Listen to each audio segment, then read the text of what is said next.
Halo guys, welcome back to my YouTube channel bersama aku Dewi Rani Pelitawati.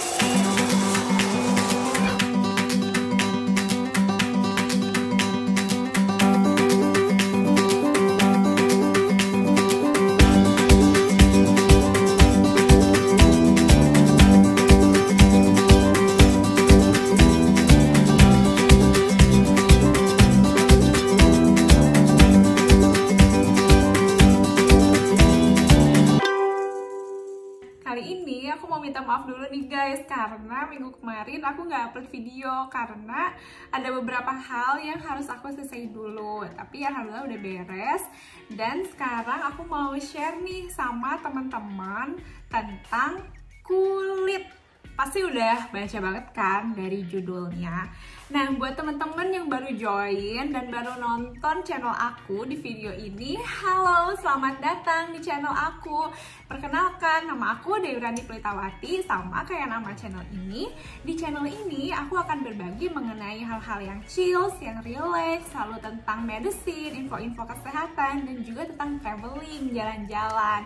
Nah, teman-teman, sesuai yang ada di judul ini, aku mau share tentang kulit. Jadi sebenarnya apa sih kulit itu? Kulit merupakan organ terbesar yang ada di tubuh kita dan terletak paling luar dari tubuh kita. Ini pas banget ya, bisa banget sama kita dilihat kalau begitu kita ngelihat orang, itu pasti yang kita lihat kulitnya. Pasti langsung kelihatan banget kan, oh ternyata orang ini kulitnya kayak gini ya, warnanya unik ya, beda dari yang lain. Nah, teman-teman tahu nggak sih, ternyata di kulit itu ada banyak lapisannya loh. Kalau misalnya secara utama nih ya, secara garis besar, kulit itu punya 3 lapisan utama. Yang pertama ada lapisan epidermis, lalu ada lapisan dermis, dan ada lapisan hipodermis, atau orang-orang sering sebut juga hipodermis atau subkutan. Nah, bedanya apa sih dari ketiga lapisan ini? Oh, tentu banget, ada banget bedanya. Dan kita bakal breakdown, bahas satu-satu di video kali ini. Kita mulai dari yang pertama, epidermis. Nah, di lapisan epidermis ini nih, yang bisa kita lihat paling atas nih, di sini ada lagi 5 lapisan loh guys. Bayangkan, ternyata kulit tuh yang kita kira cuma setipis ini, ternyata lapisannya itu bener-bener berlapis-lapis. Berapa lapis? Ratusan.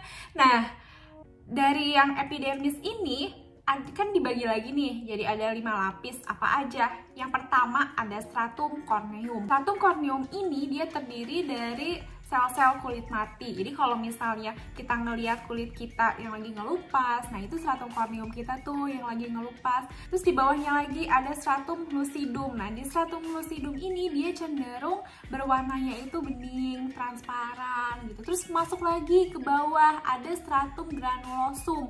Nah, di sini tersusun dari sel-sel yang ada granul-granul. Selain itu juga di stratum granulosum dia ada pigmen warna kulit. Nah, pigmen warna kulit ini yang menentukan warna kulit kita ini dia putih, ivory, terus ada yang medium, sesuai dengan scale-nya. Nanti bakal kita bahas juga ya scale-nya. Terus di bawahnya lagi ada stratum spinosum. Nah, di stratum spinosum ini dia ada keratinocyte, yaitu sel-sel keratin yang khas banget nih ada di kulit. Dan di stratum spinosum ini, di lapisan ini merupakan lapisan yang paling tebal yang ada di epidermis. Lalu ke bawahnya lagi ada stratum basal. Nah, di stratum basal ini dia terdiri dari sel-sel yang aktif buat membelah, yang berfungsi untuk regenerasi kulit. Maka dari itu, kalau dari sel-sel basalnya ini dia bisa menghasilkan sel yang baik, yang bagus, yang normal, nanti kulit kita juga bakal jadi bagus guys. Nah, tadi tentang epidermis. Sekarang kita masuk ke dermis. Nah, selanjutnya lapisan yang ada di bawah dari lapisan epidermis itu ada lapisan dermis. Nah, dermis ini merupakan lapisan yang lebih tebal daripada lapisan epidermis. Di lapisan dermis ini dia terbagi lagi nih teman-teman, ada 2 lapisan, ada papillary layer dan ada reticular layer. Bedanya gimana sih? Nah, kalau yang papillary layer dia itu terdiri dari kolagen tipe 1 dan tipe 2. Nah, sebenarnya apa sih itu kolagen? Jadi kolagen itu merupakan protein. Nah, proteinnya ini dia membentuk susunan-susunan tertentu yang berbeda sehingga suatu strandnya itu dia membentuk molekul yang disebut dengan kolagen.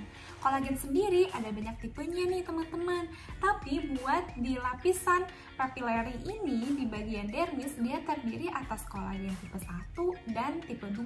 Yang biasanya ini kolagen tipe 1 dan tipe 2 ada di kulit, ada di otot, lalu ada di bagian-bagian yang untuk mensupport dari suatu jaringan. Nah, kalau misalnya di bagian ini dia lebih loose gitu ikatannya atau lebih longgar. Kalau misalnya di reticular layer di bawah dari papillary layer nih, yaitu terdiri atas dense regular connective tissue atau jaringan ikat yang lebih padat gitu, yang bebas.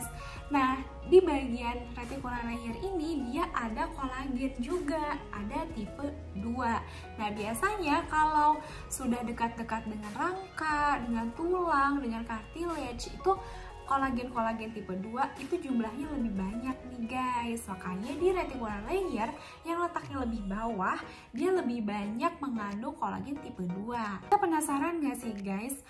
Sebenarnya kalau kita lagi terluka di bagian kulit nih kan suka ada darah gitu ya.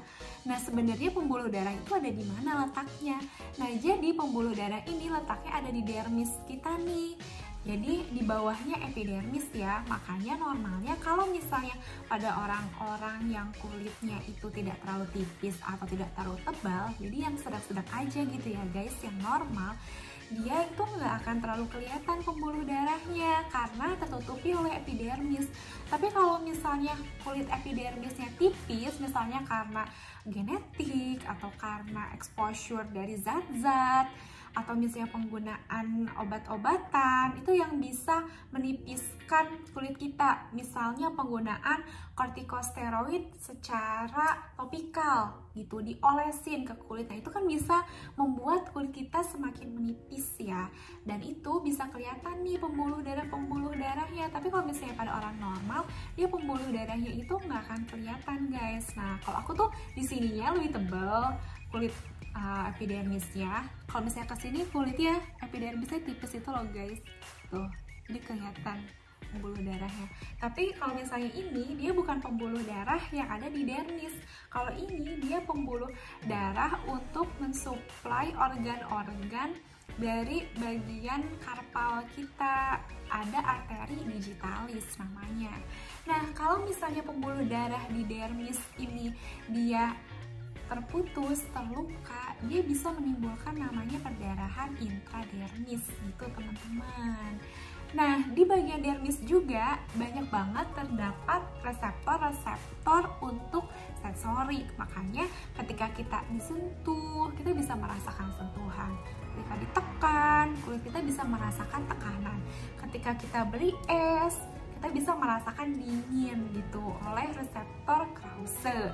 Kalau misalnya kita dikasih air yang hangat atau air panas, kita bisa merasakan kepanasan. Nah, itu juga peran dari sel saraf reseptor yang ada di bagian dermis kita.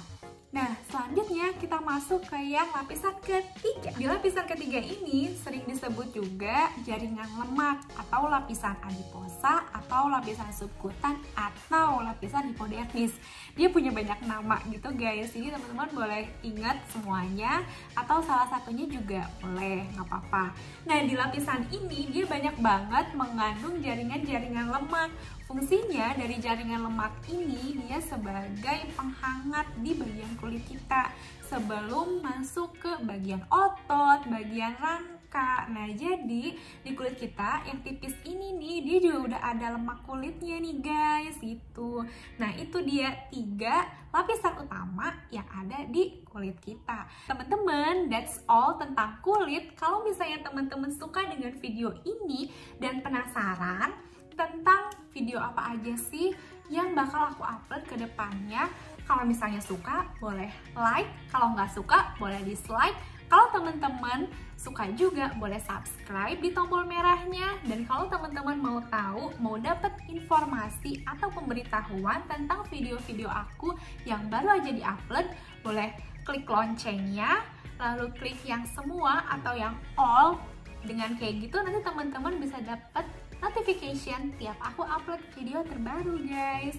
Oke, see you in my next video. Bye bye.